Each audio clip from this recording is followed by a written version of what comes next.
Le loup stupide. C'était au temps où le bouc était gendarme. Mais oui, arrêtez-vous de là. Le moineau ministre. Et le coq petit juge. Et le vieil aigle, le tsar avisé, régnait sur tout le monde. Le loup vint trouver l'aigle, s'inclina très bas devant lui et dit Puissant tsar,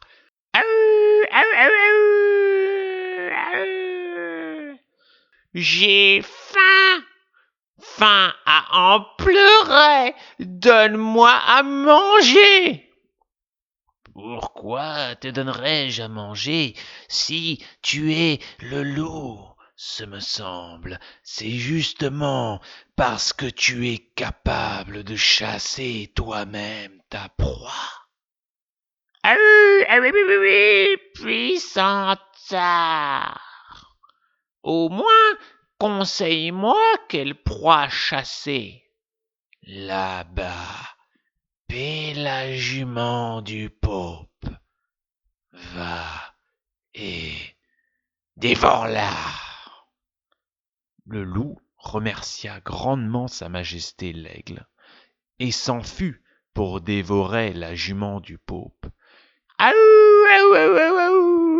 Merci, majesté, merci. Jument du pope, je vais te manger. Comment ça, tu vas me manger? S'étonna la jument du pope. Sa majesté l'aigle me l'a entonné.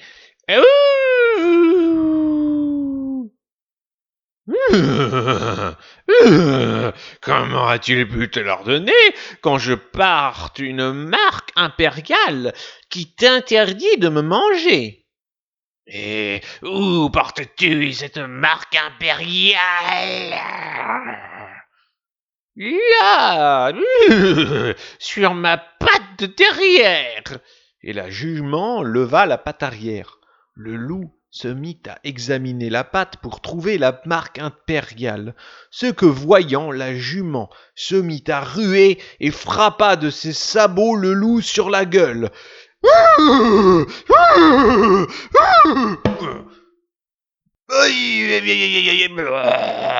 Jusqu'à l'étendre sur le sol. Quand le loup reprit ses esprits, la jument était loin depuis longtemps. Le loup retourna auprès de sa majesté l'aigle.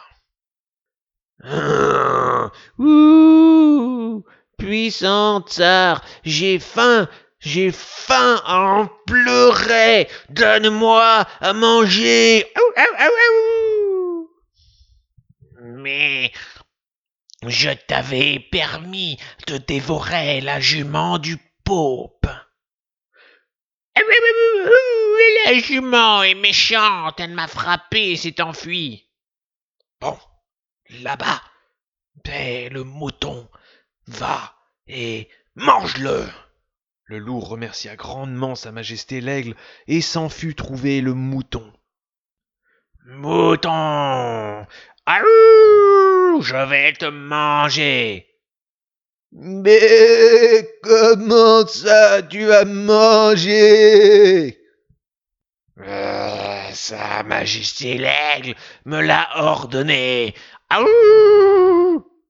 Mais tu vas commencer par la tête ou la queue? Ça m'est égal, c'est comme tu voudras. Mais il vaut mieux commencer par la tête. Mets-toi ici au-dessus de ce précipice. Mais ferme les yeux, ouvre la gueule et je vais sauter droit dedans. Mais le loup se posta au-dessus du précipice, ouvrit la gueule et ferma les yeux. Le mouton dégringola la pente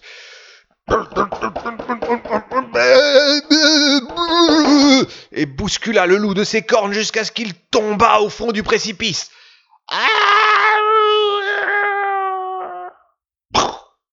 et y resta étendu. Quand le loup reprit ses esprits et qu'il eut réussi à sortir du précipice, le mouton était loin. Et le loup retourna auprès de sa majesté l'aigle. Oui,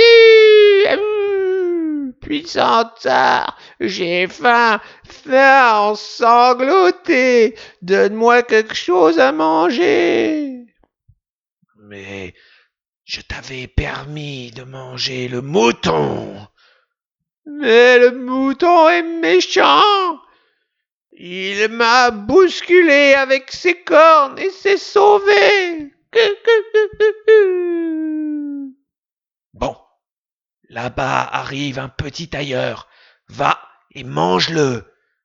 Mais je te le dis, ne reviens pas encore une fois ici. Sinon, je t'envoie le bouc et le coq pour qu'ils te mettent en prison. Le loup remercia grandement et s'en fut trouver le petit tailleur. Petit tailleur, je vais te manger. Comment ça, tu vas me manger? Sa Majesté l'aigle me l'a ordonné. Ah bon, Sa Majesté l'aigle? Alors c'est autre chose. Alors mange-moi, mon bon chien. Le loup se fâcha. Je ne suis pas un chien, je suis un loup. Alors comme ça, tu es un loup? Mais tu dois être un loup tout jeune. Viens ici que je te mesure. Le tailleur prit son maître et entreprit de mesurer le loup. Il le mesura en commençant par la queue, puis en commençant par la tête. Mais, il y a quelque chose qui m'empêche de prendre mes mesures. C'est ta queue qui me gêne. Il va falloir que je la coupe. Clac! Et avant que le loup ait pu esquisser un mouvement, le tailleur sortit ses ciseaux. Clic, clac! Et voilà le loup sans queue.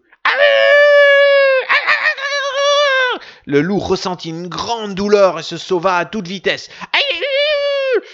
Mais où se sauver, puisqu'il ne pouvait plus retourner auprès du tsar? Il alla trouver ses frères loups. Où as-tu donc laissé ta queue, frère? Interrogèrent les loups. Le tailleur a pris mes mesures et me l'a coupée parce qu'elle gênait. Aïe, aïe, aïe! Les loups se mirent à la recherche du petit tailleur.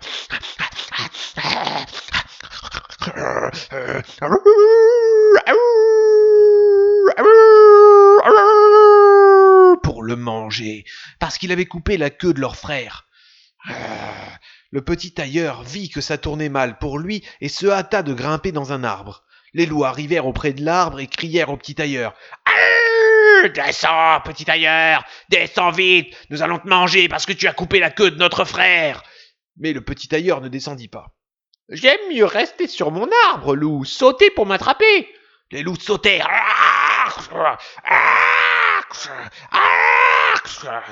Mais sans succès. Alors le loup auquel le petit tailleur avait coupé la queue dit. Ah oui, attendez mes frères, je vais me mettre sous l'arbre et vous allez tous grimper sur mon dos, l'un après l'autre, jusqu'à ce que vous attrapiez le petit tailleur. Les loups grimpèrent sur le sans-queue l'un après l'autre, et déjà le dernier atteignait presque le petit tailleur. Celui-ci dit. Viens, loup, à toi aussi je vais prendre les mesures. Quand le sans-queue qui était en dessous entendit le petit tailleur parler de prendre les mesures, il éprouva une si grande frayeur qu'il bondit et s'enfuit. Et les loups tombèrent tous en bas, se remirent sur leurs pattes et s'enfuirent derrière lui. Sur son arbre, le petit tailleur riait à se tenir les côtes. Il rit tellement qu'il tomba de l'arbre sur le sol et retourna chez lui. Et le loup court toujours sans sa queue.